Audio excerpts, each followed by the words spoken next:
All right, so it's New Year's. We got everyone talking about what they're going to do in 2026. And I just read this book. It's called something like, I don't have an actual physical copy, but it's called something like The Keys to Ultimate Freedom, written by Lester Levenson. I know I always say like, this is the best book ever, but seriously, this is the best book ever. And in it, Lester talked about something called the actionless state. And I've been thinking, why do we fail at our resolutions? Why can we not make lasting change? Why can't we actually do the things we know we need to do? Why does it seem like we're always fighting ourselves? I believe there is a better, more efficient, more effortless way to get, actually, that get's not the best word for it, to acquire, not achieve, to, I guess you could say, become the best or highest version of ourselves. And it really comes down to, what does do actually mean? It's a 2-letter word. We always say we need to do this, we need to do that.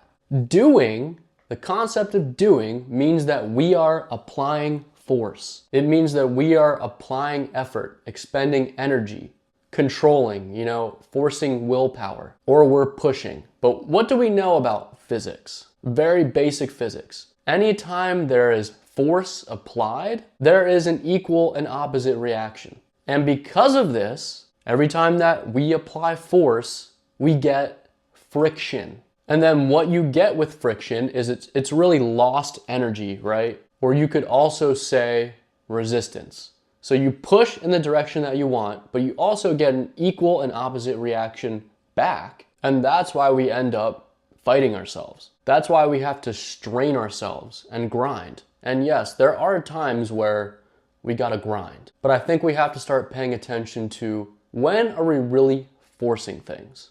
When do we not really feel like taking action, but we feel like we should do it? True effortless action. It should be automatic.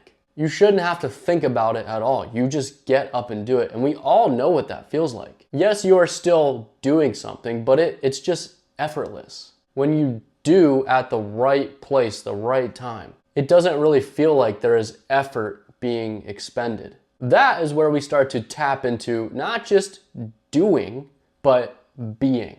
Like, there are already so many forces out there in nature, existence, occurring. We try to insert our own force, that's when things get distorted. That's when things become unbalanced. We know that nature is always trying to find balance. That's why that equal and opposite reaction happens. It's trying to find the equilibrium. And really, effortlessness, or just pure beingness, is nature's natural state. Just existing and not trying. Just automatic abundance is the universe, nature, God, whatever's natural state. And when we are not aligned with that, if we try to push against it or change it, that's when we end up having the illusion of evolution, the illusion of improvement, but really we're taking steps forward and we're taking steps back. I've been really trying to be honest with myself and ask myself recently, in what ways am I resisting? In what ways do I not trust? Do I feel like I have to control because of fear or scarcity? Lack, thinking I'm not going to get something. But the messages that I receive, or the downloads, or the feelings of intuition that I get, or the struggles that I face, I think they're all trying to tell me to just let the hell go.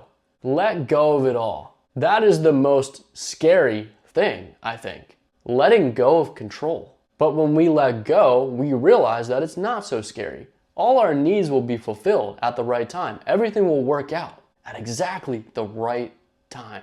The most effortless, natural way possible, because what? We are aligned with nature. We take all this action, expend all of this effort, and what we're doing is just making more oscillations happen in our life. Because all that stuff that we do has to bounce back in some way. And that's how I think karma is created. Getting caught in action and reaction. But instead, I think when we have goals, we have to ask, how can I match my identity to that goal? Or if I already had what I desire, what would I be like? How would I act? How would I feel? How would I think? And that thing you desire has no choice but to become your reality, because the external world is just a reflection of our internal state, right? And so I'm not saying just sit on the couch and do nothing, but maybe we could sit on the couch a little bit more. Maybe we're taking action before it is the right time, and we're just running up a very steep hill that we'll never see the top of, running up it for no reason when we could just be plopped at the top, because the hot air balloon that was taking people up to the top, we were just a little bit too early to the party, to the ride, right? And the flip side of the coin is, of course, when you get that urge to take action, don't procrastinate it and put it off, because you just missed the perfect timing. You won't be able to take advantage of momentum, and you'll constantly be playing catch up. So not too early, not too late to the party.